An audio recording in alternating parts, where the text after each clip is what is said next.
ये आकाशवाणी रायपुर है। छत्तीसगढ़ी समाचार बुलेटिन के संग मिनल तिवारी के जय जोहार। अब सुनो आज के प्रमुख समाचार। भाजपा के बड़का नेता और केंद्रीय गृह मंत्री अमित शाह काली कबीरधाम जिला में और प्रधानमंत्री नरेंद्र मोदी 8 अप्रैल के बस्तर दौरा में आही करही जनसभा ला संबोधित।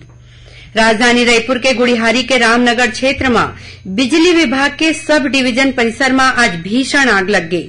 प्रशासन कोती ले घटना स्थल के तीर तखार में रहवैया परिवार ला सुरक्षित जगह में अमराए जाथे। और दंतेवाड़ा और बीजापुर जिला के सीमावर्ती क्षेत्र के जंगल में आज सुरक्षा बल संग हुए मुठभेड़ में एक माओवादी मारे गए है।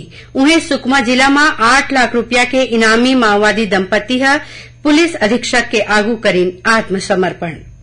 अब समाचार विस्तार ले। भाजपा के बड़का नेता और केंद्रीय गृह मंत्री अमित शाह काली कबीरधाम जिला के एक दिवसीय दौरा में आही। ये दौरान श्री शाह राजनांदगांव ले भाजपा प्रत्याशी संतोष पांडे के पक्ष में कवर्धा के सरदार पटेल मैदान में राखे गए चुनावी सभा ला संबोधित करही। इस संबंध में आज पार्टी के लोकसभा चुनाव प्रभारी नितिन नवीन सभा स्थल के जांच करीन और उहाँ के पदाधिकारी और कार्यकर्ता मन ला जरूरी निर्देश दीन। एकर पहले श्री नवीन राजनांदगांव के लोकसभा क्षेत्र में आवैया 4 विधानसभा क्षेत्र के मंडल पदाधिकारी और कोर कमेटी सदस्य मन के बैठक लीन। प्रधानमंत्री नरेंद्र मोदी 8 अप्रैल के छत्तीसगढ़ के एक दिवसीय दौरा में बस्तर आही। ये दौरान श्री मोदी भानपुरी क्षेत्र के छोटे आमाबाल में राखे गए चुनावी जनसभा ला संबोधित करही। प्रधानमंत्री के दौरा ला लेके पार्टी के प्रदेश प्रभारी नितिन नवीन और प्रदेश अध्यक्ष किरण सिंहदेव आज सभा स्थल के जांच करीन। ये बेरा में वन पार्टी के बड़का पदाधिकारी मन के बैठका लेके जरूरी दिशा निर्देश दीन। प्रधानमंत्री के चुनावी सभा के प्रभार के दायित्व वन मंत्री केदार कश्यप ला सौंपे गए है। खबर के मुताबिक बस्तर लोकसभा सीट में 19 अप्रैल के मतदान होही। राजधानी रायपुर के गुड़िहारी के रामनगर क्षेत्र में बिजली विभाग के सब डिवीजन परिसर में आज भीषण आग लग गई। ये आग करीबन 1.5 एकड़ क्षेत्र में फैल गए है। फायर ब्रिगेड के 10 ले ज्यादा गाड़ी आगी बुताए में जुटे हैं। खबर के मुताबिक ये आग ट्रांसफार्मर में शॉर्ट सर्किट के सेती लगे है। घटना की जगह ले सरलग ब्लास्ट के आवाज आवत है। परिसर में बड़ संख्या में ट्रांसफार्मर रखाए है। ये आगी के धुंगिया शहर के आसमान में फैल गए है। क्षेत्र में अफरा तफरी के माहौल बने हैं। मौका में मुख्यमंत्री विष्णुदेव साय के सचिव पी दयानंद, कलेक्टर गौरव द्विवेदी और पुलिस अधीक्षक मौजूद हैं। आगी में अभी तक काबू नहीं पाए गए हैं। प्रशासन को तिले घटना स्थल के तीर तखार में रहवैया परिवार ला सुरक्षित जगह में अमराए जाथे। प्रदेश कांग्रेस कमेटी के पूर्व महासचिव इंजीनियर रवि पांडे अपन सहयोगी और समर्थक मन संग भाजपा में शामिल हो गए हैं। उमन पार्टी के प्रदेश अध्यक्ष किरण सिंहदेव और पूर्व नेता प्रतिपक्ष नारायण चंदेल के आगू भाजपा के सदस्यता लीन। खबर के मुताबिक इंजीनियर रवि पांडे जांजगीर चांपा जिला के रहवैया हरे। उमन कांग्रेस के डिजिटल सदस्यता अभियान में प्रदेश में टॉपर रहीन है। अवैया लोकसभा चुनाव पर आकाशवाणी और दूरदर्शन में हरेक राष्ट्रीय पार्टी ला 45-45 मिनट दे जाही। 6 राष्ट्रीय पार्टी ला 5.5 घंटा के प्रसारण के अतिरिक्त बेरा दे गए है। राष्ट्रीय पार्टी पर प्रसारण समय आवंटन करे के काम के आयोजन कल नई दिल्ली के आकाशवाणी भवन में आयोजित करेगी।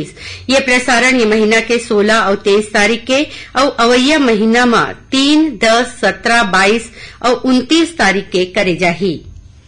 आकाशवाणी रायपुर ले प्रसारित होवैया हिंदी प्रादेशिक समाचार बुलेटिन के बेरा में अवैया 7 अप्रैल ले फेर बदल करे जाथे।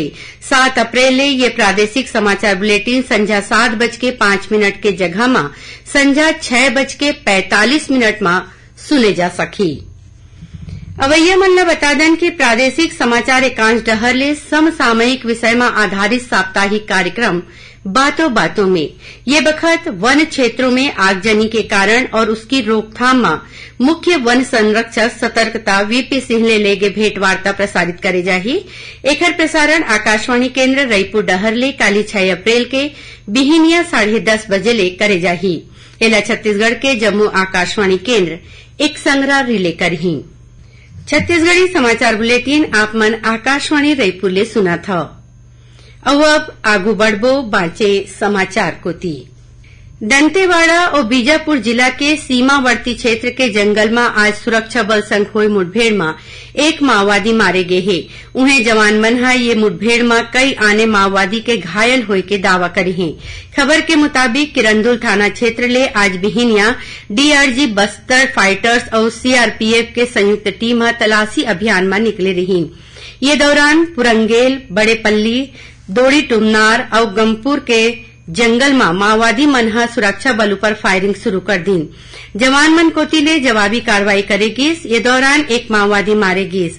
घटना के जगह ले माओवादी के शव के संग हथियार, गोला बारूद और आने जिनिस बरामद करेगे है।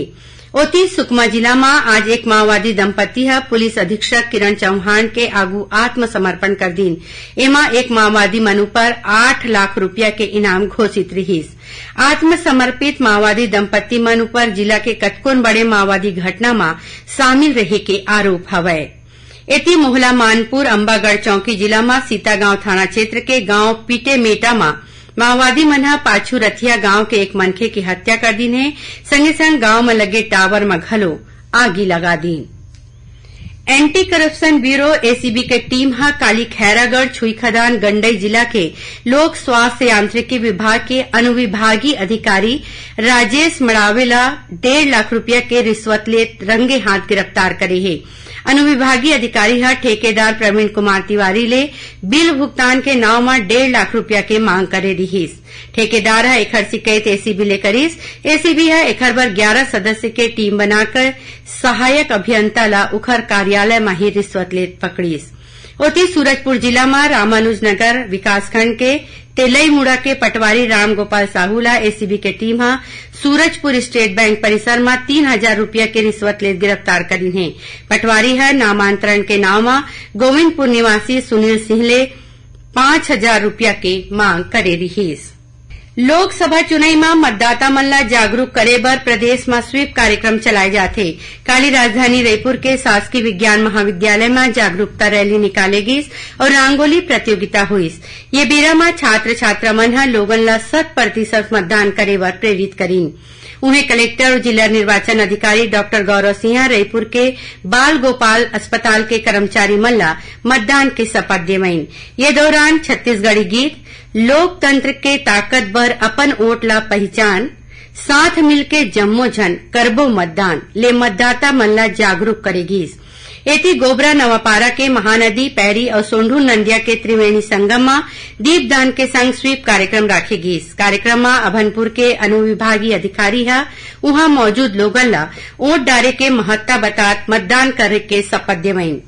जांजगीर चांपा जिला के पीथमपुर मेला में यूनिसेफ के मदद ले हंसदेव के हीरो वॉलेंटियर्स कोती ले नुक्कड़ नाटक दिखा के लोगन ला वोट डारे बर जागरूक करेगीस।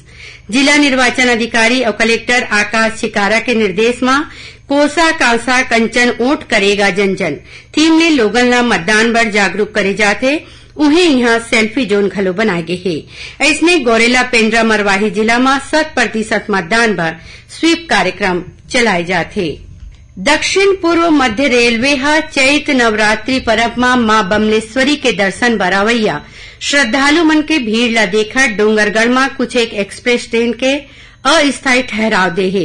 उन्हें Gondia Durg Gondia MEMU passenger special train के रायपुर तक बढ़वार करे गए है।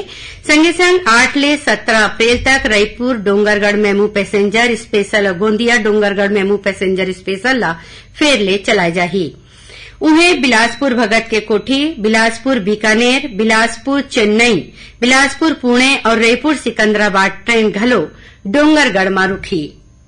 आखिर में प्रमुख समाचार एक घाव फिर। भाजपा के बड़का नेता और केंद्रीय गृह मंत्री अमित शाह काली कबीरधाम जिला में और प्रधानमंत्री नरेंद्र मोदी 8 अप्रैल के बस्तर दौरा में आही करही जनसभा ला संबोधित।